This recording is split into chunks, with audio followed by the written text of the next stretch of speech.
कर्मण्य विद्वांसो यथा कुर्वन्ति भारत कुर्यात विद्वान तथा सक्तः चिकीर्षुर्लोक संग्रहम। हे भारत, कर्म तो अज्ञानी भी करते हैं, परंतु केवल अपने निहित स्वार्थ की दृष्टि से। ज्ञानी का कर्म तो निस्वार्थ होता है, संसार के संतुलन को स्थिर बनाए रखने के लिए होता है, लोक कल्याण के लिए होता है। इसलिए हे पार्थ, अपने मन पर कोई बोझ न लो, अपना कर्म मुझे अर्पण कर दो और यह धर्म युद्ध करो। कर्तव्य पालन के मार्ग पर तो मृत्यु भी कल्याणकारी हो जाती है। यदि पितामह, गुरुजनों और सगे संबंधियों का तुम्हें वध भी करना पड़े, तब भी तुम्हें पाप नहीं लगेगा, क्योंकि कर्तव्य पालन पाप रहित होता है पार्थ। कर्तव्य पालन पाप रहित होता है। यदि वे वीर गति को प्राप्त हुए तो उनकी मृत्यु कल्याणकारी हो जाएगी, और यदि तुम वीर गति को प्राप्त हुए तो तुम्हारी मृत्यु भी।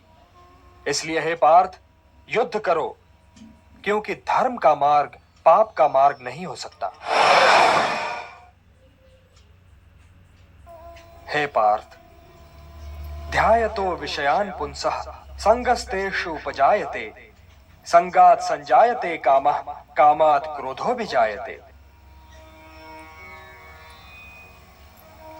क्रोधात् भवति सम्मोहः सम्मोहात् स्मृति विभ्रमः स्मृति भ्रंशात् बुद्धिनाशो बुद्धिनाशात् प्रणश्यति।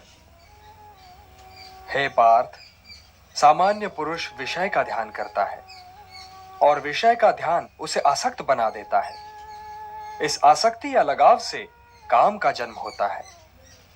जब काम की पूर्ति नहीं होती तो क्रोध उत्पन्न होता है।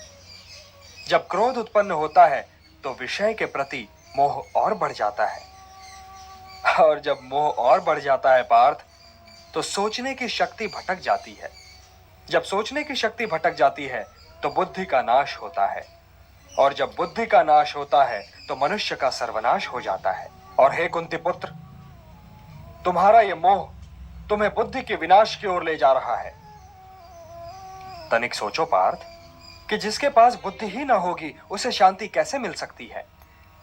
वो तो शांति और अशांति में अंतर ही नहीं कर सकता, और जो शांति को अशांति से अलग तक नहीं कर सकता, वो भला कैसे सुखी हो सकता है?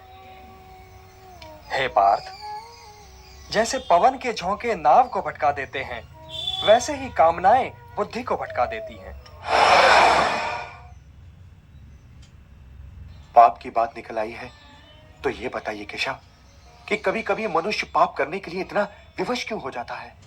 उसे कौन विवश करता है? उसे विवश करती है उसकी वासना, उसे विवश करता है उसका निहित स्वार्थ, उससे पाप करवाता है उसका क्रोध, उसका मोह।